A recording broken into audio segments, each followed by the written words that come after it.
Hello, this is Dartax. Welcome to Softly Told. In the gentle hills of Vale, where the grass grows soft and thick like a woolen blanket, the end of the day is not merely a time, it is a craft. Vale is not like other places that tumble haphazardly into the night, where darkness falls like a heavy curtain, sudden and absolute. In Vale, twilight is guided, welcomed slowly like a guest who has traveled far and needs a warm seat by the fire. This welcoming is performed by the Lantern Keeper. Her name is Alara, and her task, passed down through quiet generations, is to tuck the world in one light at a time. Our story begins not with the bright urgency of morning, nor the busy hum of midday, but with the golden, syrupy light of late afternoon. The sun, weary from its long arc across the sky, has begun to dip its toes into the western ocean. The shadows are growing long and lazy, stretching out their arms to embrace the earth, softening the sharp edges of fences and rooftops. Alara stepped out of her small, rounded cottage at the edge of the village. Her home was already quiet, smelling of dried lavender and cooling herbal tea. Outside, the air was cooling, smelling sweetly of damp earth and silver bell flowers, which only open their delicate white petals when the stars appear. She wore a cloak the color of deep twilight, woven from threads so soft they felt like dried thistledown against her skin. In her hand, she carried nothing but a long, slender staff made of polished driftwood, worn smooth by years of gentle use, topped with a small, dull crystal that felt warm to the touch. Her journey always began in the village square. At this hour, the hustle of the market had already faded to a murmur. The stalls were packed away, the colorful awnings rolled up tight, the cobblestones were swept clean of the day's dust. The villagers were retreating to their homes, their movements becoming slow and contented like honey dripping from a spoon.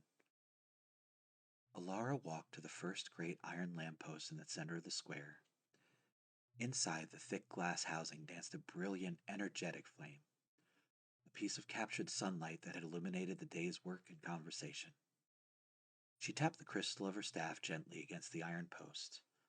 A soft, resonant hum, like the lowest note of a cello, vibrated through the air. It was a sound you felt more in your chest than heard with your ears, a grounding, steadying vibration. The flame inside the lamp didn't just go out, it settled. It seemed to sigh, curling in on itself, changing from bright, demanding white to a warm, sleepy orange. Then it deepened to a smoldering red, like the embers of a dying hearth, before finally tucking its head beneath a blanket of gray smoke and vanishing entirely. The square grew dimmer, softer. The sharp outlines of the bakery and the library blurred into gentle, indistinct curves. She moved down sleepy Main Street. Tap, hum, sleep. One by one, the street lamps obeyed her gentle command. As each light dimmed, the sound of the village dimmed with them. The clinking of teacups through open windows ceased as final sips were taken. The murmur of final conversations drifted away on the evening breeze, replaced by the soft clicks of latches being fastened. The only sound remaining was the rhythmic shush, shush, shush of Alara's soft leather boots on the stones, a sound like a mother calming a child. Leaving the quiet village behind, she walked toward the open farmlands. Here the lights were different. They weren't iron lamps, but floating orbs of warm amber that hovered just above the fields to encourage the crops during the day. The wheat was already drowsy, swaying slowly back and forth in a rhythm that matched deep, steady breathing. In and out, sway left and sway right. Tall stalks brushed against each other with a sound like taffeta, dry, soothing whisper that spread across the acres. Alara walked along the furrowed paths, her boots sinking slightly into the soft soil.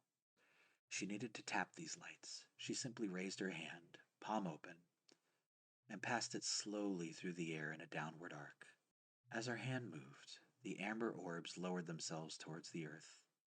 They didn't just land, they nestled, burying themselves in the rich, dark soil like seeds waiting for tomorrow's sun. finding their comfortable place in the cool earth for the night. The fields turned a deep, uniform shade of indigo, blurring the line between the land and the darkening sky. The hum of the busy bumblebees had long since ceased, replaced by the solitary rhythmic chirp of a cricket. Just one. Then perhaps, after a long, thoughtful pause, another. They were the slow, steady heartbeat of the coming night. Alara felt the familiar, welcome weight of the evening settling on her shoulders. Her eyelids felt delightfully heavy, as if tiny, soft weights were gently pulling them down, urging her to join the world she was putting to rest. Her pace slowed, matching the rhythm of the sleepy wheat. But she had a little further to go. Beyond the farms lay the edge of the whispering woods. In the daytime, these woods were a riot of green and gold, full of chattering squirrels and busy birds. But now they were a cathedral of calm, smelling of ancient resin and deep, undisturbed moss. The trees here were giants, their roots deep in a cool earth, their branches reaching high enough to brush against the emerging stars. First emerging stars. Entering the woods felt like stepping into a quiet room where someone is already sleeping. You naturally hush your breath. You soften your steps so as not to break the stillness you hear. The forest had its own lights, bioluminescent moss that clung to the side of the great oak trees. It glowed with a pale bluish-green light, nature's own hot night light, just enough to see the path without waking the sleeping flowers. Alara did not extinguish these lights. She merely dimmed them with a sweep of her staff. She walked past the great oaks, running her hand lightly over the rough, solid bark, feeling the slow, steady pulse of sap deep within. Easy now, she murmured to the ancient giants. Deep roots, steady hearts. The trees seemed to sigh in response. A breeze, cool and smelling of pine needles and old damp leaves, rustled through the high canopy. It sounded almost like the ocean far away, a rushing, soothing, white noise that washed over everything, smoothing the last remaining worries of the day gone. Deeper in the woods, she came to the sleepy stream. The water here didn't rush over tumbled, jagged rocks. It meandered. It moved slowly over smooth, mossy stones, making a sound like continuous, gentle hushing. Burble hush, burble hush. Laura paused by the water's edge, leaning slightly on her staff. She watched a single autumn leaf detach from a branch high above. It didn't fall straight down, it drifted, rocking back and forth on the gentle air current, taking its time in no hurry at all. It landed on the water with no sound, barely even causing a ripple. It was slowly carried away in the deepening dark, untroubled by its destination. She felt drifting too, drifting just like that leaf, supported, carried by something larger than herself. No need to steer or struggle, just allowing the current of the night to take her. Her final destination was the high hill, which rose gently above the tree line. It was the only place in Vael where one could see the entire valley, now a quiet bowl of shadows. The climb was slow and deliberate. Her legs felt heavy, pleasantly tired from the day's walking. Good tiredness that promised good deep rest. Every step was a small victory of tranquility. When she reached the top, the sky was completely indigo, a vast soft dome pinned in place by brilliant diamond stars. At the very summit of the hill stood the great beacon. It was not a lamp for seeing, but a lamp for feeling. It was the anchor that kept Vael tethered to the waking world during busy hours. It pulsed with a steady white rhythm like a slow drum. Lara sat down on the cool, welcoming grass beside the beacon. The ground was solid beneath her, an unshakable foundation that had held her up all day and would hold her through the night. She leaned her back against the stone base of it, feeling its fading warmth seeping into her cloak, relaxing the muscles in her back. She looked out over the valley.